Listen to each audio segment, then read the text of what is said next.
Facebook's vice president of virtual and augmented reality, a man by the name of Andrew Bosworth, wrote an internal memo to people at Facebook December 30th, 2019, right at the end of the year.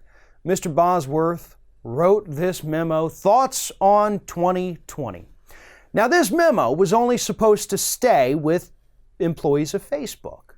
It was on their internal servers. Nobody else was allowed to see it, but somehow the New York Times got their hands on this memo and they published it a couple days ago and forced Bosworth to have to answer for some of the claims he made in it. And here, by the way, are just a few of those claims. So was Facebook responsible for Donald Trump getting elected? I think the answer is yes, but not for the reasons anyone thinks. He didn't get elected because of Russia or misinformation or Cambridge Analytica. He got elected because he ran the single best digital ad campaign I have ever seen from any advertiser, period. That brings me to the present moment, where we have maintained the same ad policy. It occurs to me that it very well may lead to the same result. So Mr. Bosworth, who back in 2016 was actually in charge of the advertising department at Facebook, so he was the guy in charge when Trump was running these ads in 2016.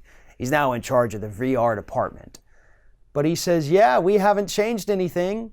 Still running the same way we did in 2016. So yeah, we might inadvertently get Donald Trump elected again. But oh well, we at Facebook don't care. The only thing we at Facebook care about is money. Because that's what this all boils down to, folks. Money. Facebook has decided that just like in 2016, they're not going to fact check any of their ads. You could get on there, make an ad that claims whatever you want it to claim. And we've already seen the Trump campaign run ads with false information regarding Joe and Hunter Biden. Facebook doesn't care. They would rather pocket that money and help with the spread of misinformation than have to tell somebody, hey, we can't take your money because your ad's false. You can either fix it and then pay us and we'll run it, or we all lose. And Facebook's not one to say, okay, we'll all lose here. So again, they would rather pocket the money, thousands upon thousands upon thousands of dollars per week from these political campaigns than have to be honest brokers in this situation. And that's what Mr. Bosworth is saying here.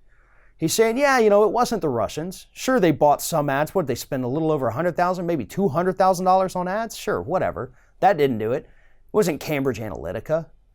It was the fact that Donald Trump was just really dang good at what he does. And what he did in 2016, much like he did in 2020, they paid for ads with false information that helped poison public discourse. People thought for sure Hillary Clinton was guilty of something, that she was some kind of hardened criminal, and that she should be in jail, partly because of all of the ads that Donald Trump and his campaign were running, and other third-party Republican groups running ads that said the same thing. And Facebook doesn't care. They just want their money. And even if it means putting this tyrant back in the White House for another 4 years, even if it means putting the guy back in who's pushing us towards the brink of war with Iran, they don't care. Because they'll all be fine. They will have their piles of cash to console them as the rest of the country burns to the ground. Thanks for watching, everybody. And don't forget, if you like what you see here, like, comment, share, and subscribe to our channel. And now you can also become a member of Ring of Fire and get exclusive early access to certain Ring of Fire videos all throughout the week. Just click on the little join button right below the video.